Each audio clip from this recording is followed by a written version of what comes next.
ರೋಮಪುರದವರಿಗೆ ಬರೆದ ಪತ್ರಿಕೆ 9ನೇ ಅಧ್ಯಾಯ.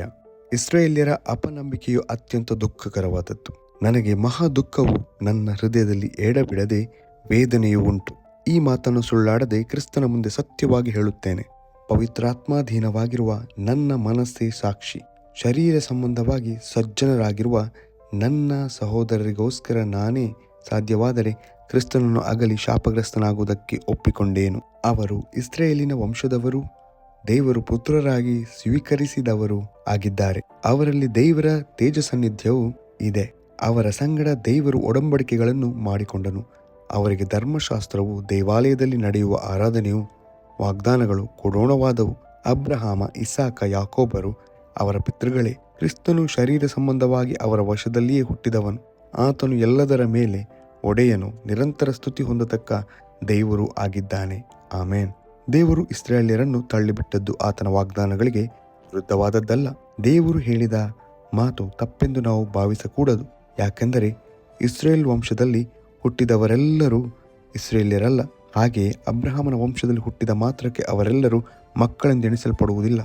ಆದರೆ ಇಸಾಕನಿಂದ ಹುಟ್ಟುವವರೇ ನಿನ್ನ ಸಂತತಿ ಅನ್ನಿಸಿಕೊಳ್ಳುವರು ಎಂದು ದೇವರು ಹೇಳಿದನು. ಆ ಮಾತಿನ ಅರ್ಥವೇನೆಂದರೆ, ಶರೀರ ಸಂಬಂಧವಾಗಿ ಹುಟ್ಟಿದವರೆಲ್ಲರೂ ದೇವರ ಮಕ್ಕಳಲ್ಲ.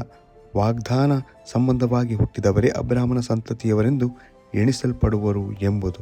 ಮುಂದಿನ ವರ್ಷ ಇದೇ ಕಾಲದಲ್ಲಿ ನಾನು ಬರುವೆನು, ಆಗ ಸಾರಳಿಗೆ ಮಗನು ಇರುವನು ಎಂಬ ಮಾತು ವಾಗ್ದಾನವಾಗಿದೆಯಷ್ಟೇ. ಇದು ಮಾತ್ರವಲ್ಲದೆ ರೆಬೆಕ್ಕಳು ಸಹ ನಮ್ಮ ಪಿತೃವಾದ ಇಸಾಕನಿಂದ ಅವಳಿ ಜವಳಿ ಮಕ್ಕಳಿಗೆ ಬಸುರಾದಾಗ ಅದರಂತೆಯೇ ಆಯಿತು. ಆ ಮಕ್ಕಳು ಒಬ್ಬ ತಂದೆಯ ಮಕ್ಕಳಾಗಿದ್ದರೂ ಅವರು ಇನ್ನೂ ಹುಟ್ಟದೆಯೂ ಒಳ್ಳೆಯದನ್ನಾಗಲಿ ಕೆಟ್ಟದ್ದನ್ನಾಗಲಿ ಮಾಡದೆಯೂ ಇದ್ದಾಗ ಹಿರಿಯನು ಕಿರಿಯನಿಗೆ ಸೇವೆ ಮಾಡುವನೆಂಬುದಾಗಿ ಆಕೆಗೆ ಹೇಳಲ್ಪಟ್ಟಿತು. ಇದರಿಂದ ದೇವರು ತನಗೆ ಮನಸ್ಸಿದ್ದವರನ್ನು ಆರಿಸಿಕೊಳ್ಳುತ್ತಾನೆಂಬ ಸಂಕಲ್ಪವು ಸ್ಥಿರವಾಗಿರಬೇಕೆಂದು ತೋರಿಸಿದನು. ಆ ಸಂಕಲ್ಪವು ಪುಣ್ಯಕ್ರಿಯೆಗಳ ಮೇಲೆ ಆಧಾರಗೊಳ್ಳದೆ ಕರೆಯುವಾತನ ಚಿತ್ತದ ಮೇಲೆಯೇ ಆಧಾರಗೊಂಡಿದೆ. ಇದಕ್ಕನುಸಾರವಾಗಿ ಯಾಕೋಬನನ್ನು ಪ್ರೀತಿಸಿದನು, ಎಸಾವನನ್ನು ದ್ವೇಷಿಸಿದೆನು ಎಂದು ಬರೆದಿದೆ. ದೇವರು ಇಸ್ರಾಯೇಲ್ಯರನ್ನು ತಳ್ಳಿಬಿಟ್ಟದ್ದು ಆತನ ನ್ಯಾಯಕ್ಕೆ ವಿರುದ್ಧವಾದದ್ದಲ್ಲ. ಹಾಗಾದರೆ ಏನು ಹೇಳೋಣ? ದೇವರಲ್ಲಿ ಅನ್ಯಾಯ ಉಂಟೋ? ಎಂದಿಗೂ ಇಲ್ಲ. ಯಾವನ ಮೇಲೆ ನನ್ನ ಕರುಣೆ ಉಂಟೋ ಅವನನ್ನು ಕರುಣಿಸುವೆನು, ಯಾವನ ಮೇಲೆ ನನ್ನ ಕನಿಕರವಿದೆಯೋ ಅವನಿಗೆ ಕನಿಕರ ತೋರಿಸುವೆನು ಎಂದು ದೇವರು ಮೋಶೆಗೆ ಹೇಳಿರುತ್ತಾನಷ್ಟೇ. ಆದುದರಿಂದ ದೇವರ ದಯವು ಮನುಷ್ಯರಿಗೆ ಇಚ್ಛಿಸುವುದರಿಂದಾಗಲಿ ಪ್ರಯತ್ನಿಸುವುದರಿಂದಾಗಲಿ ದೊರೆಯದೆ ದೇವರು ಕರುಣಿಸುವುದರಿಂದಲೇ ದೊರೆಯುತ್ತದೆ. ದೇವರು ಫರೋನನನ್ನು ಕುರಿತು, ನಾನು ನಿನ್ನಲ್ಲಿ ನನ್ನ ಶಕ್ತಿಯನ್ನು ತೋರಿಸಿ ನನ್ನ ಹೆಸರನ್ನು ಲೋಕದಲ್ಲೆಲ್ಲ ಪ್ರಖ್ಯಾತಪಡಿಸಬೇಕೆಂಬ ಉದ್ದೇಶದಿಂದಲೇ ನಿನ್ನನ್ನು ಉನ್ನತ ಸ್ಥಾನಕ್ಕೆ ತಂದಿದ್ದೇನೆಂದು ಹೇಳಿದ್ದನೆಂಬುದಾಗಿ ಶಾಸ್ತ್ರೋಕ್ತಿ ಉಂಟು. ದೇವರು ಯಾರನ್ನು ಕರುಣಿಸಿದರೂ ಯಾರನ್ನು ಕಠಿಣಪಡಿಸಿದರೂ ಅದೆಲ್ಲವೂ ಆತನ ಇಷ್ಟಾನುಸಾರವಾಗಿಯೇ ಇದೆ ಎಂಬುದು ಇದರಿಂದ ತೋರಿ ಬರುತ್ತದೆ. ದೇವರ ಇಷ್ಟವನ್ನು ಎದುರಿಸುವವರು ಇಲ್ಲದಿರುವಲ್ಲಿ ಆತನು ತಪ್ಪು ಹಿಡಿಯುವುದು ಹೇಗೆ ಎಂದು ನನ್ನನ್ನು ಕೇಳುವಿ. ಎಲ್ಲೋ ಮನುಷ್ಯನೇ, ಹಾಗನ್ನಬೇಡ. ದೇವರಿಗೆ ಎದುರು ಮಾತಾಡುವುದಕ್ಕೆ ನೀನು ಎಷ್ಟರವನು? ರೂಪಿಸಲ್ಪಟ್ಟದ್ದು ರೂಪಿಸಿದವನಿಗೆ ನನ್ನನ್ನು ಹೀಗೆ ಮಾಡಿದೆ ಎಂದು ಹೇಳುವುದುಂಟೆ?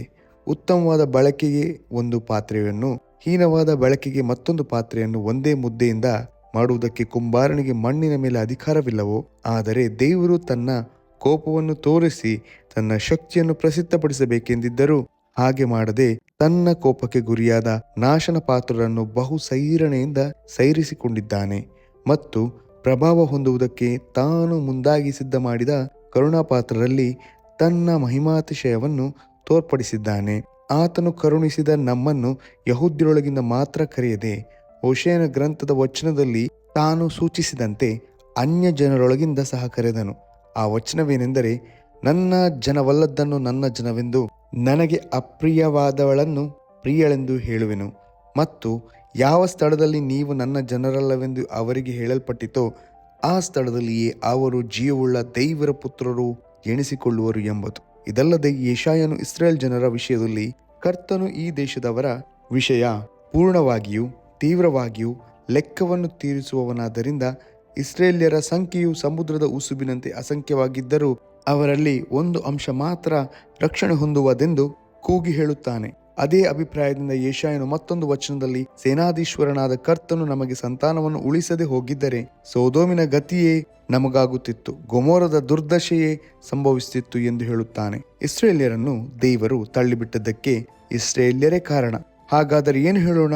ನೀತಿಯನ್ನು ಹೊಂದುವುದಕ್ಕೆ ಪ್ರಯತ್ನ ಮಾಡದ ಅನ್ಯ ಜನರಿಗೆ ನೀತಿಯು, ಅಂದರೆ ನಂಬಿಕೆಯಿಂದ ಉಂಟಾಗುವ ನೀತಿಯು ದೊರಕಿತು. ಆದರೆ ಇಸ್ರೇಲ್ಯರು ನೀತಿಯನ್ನು ದೊರಕಿಸುವ ಧರ್ಮವನ್ನು ಹಿಡಿಯಬೇಕೆಂದು ಪ್ರಯತ್ನಿಸಿದರೂ ಆ ಧರ್ಮವನ್ನು ಹಿಡಿಯಲಾರದೆ ಹೋದರೆಂದು ಹೇಳಬೇಕು.